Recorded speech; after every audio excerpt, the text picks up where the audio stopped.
Puerto Rico needs a lot of help and a lot of time ahead. Our Fox News correspondent-at-large, Geraldo Rivera, is live at the San Juan airport.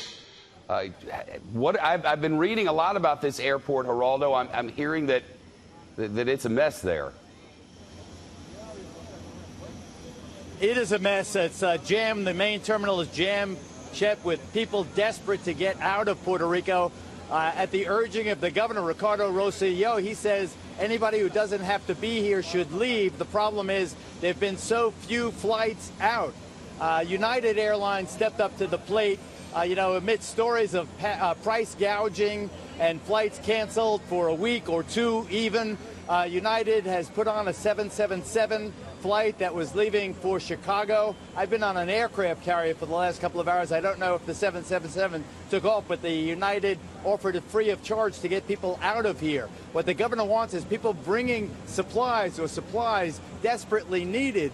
I mean, it is, to me, almost mind-boggling how slow the relief effort has been. There was one relief flight all day yesterday. They were trying to swap out the air traffic controllers here at the San Juan airport, and it doesn't seem that the pedal has been put to the metal yet. If you get my meaning, this is a catastrophe.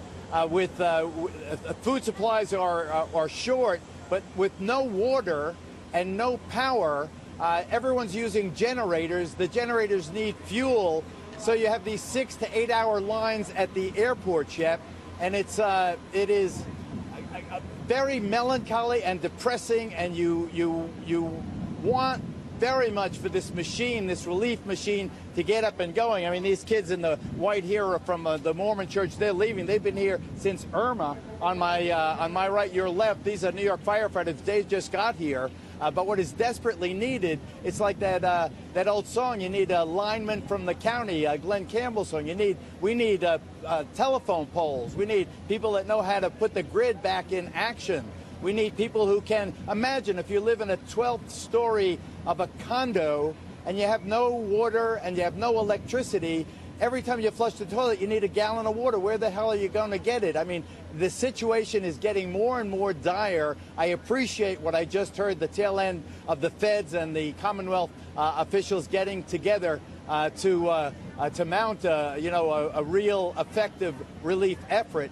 But because this doesn't have the drama of the winds blowing and the floods, creeping up, my fear is that the people don't recognize that this is a slowly unfolding human catastrophe, a disaster from one end, Shep, of this island to the other. Back to you.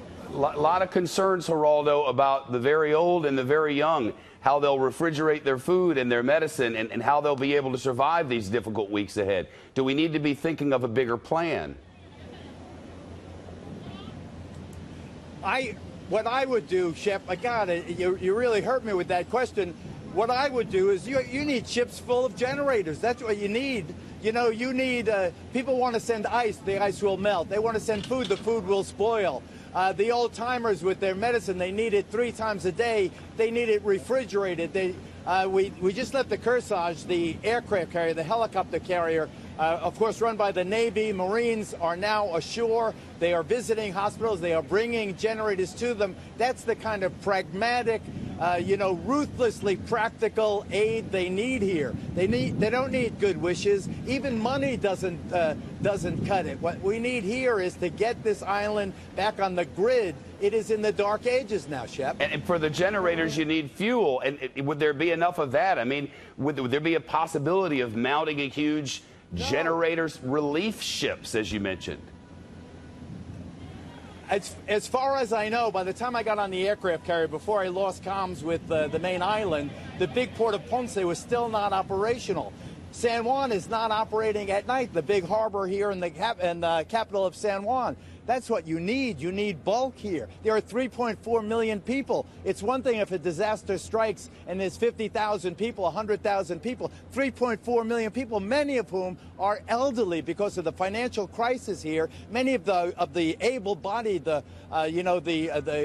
strong middle class, they've gone to Florida already. They've gone to New York. They saw Irma coming. They saw Jose and now Maria.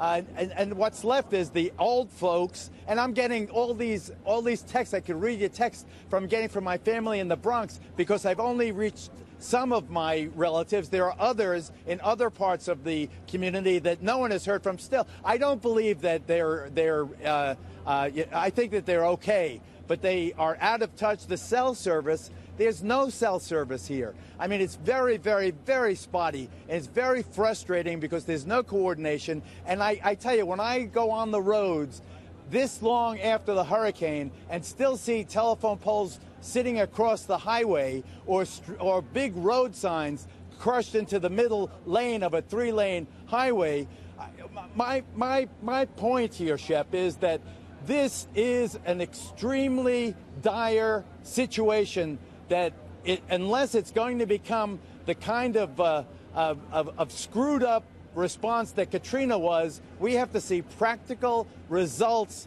and the practical results are put some people back online, get some temporary cell towers up. You know, rather than those big C5s and the C-130s and the C-17s sitting on the tarmac here, why aren't emergency air traffic controllers? Why aren't the skies filled with commercial airliners bringing supplies in, practical supplies in? This has been, I'm not criticizing anybody. Don't get me wrong here, but this. And that's why I won't use the term bungled response, but it has been an extremely uneven response, Shep. Geraldo Rivera with the facts on the ground. They need generators. America, get them generators.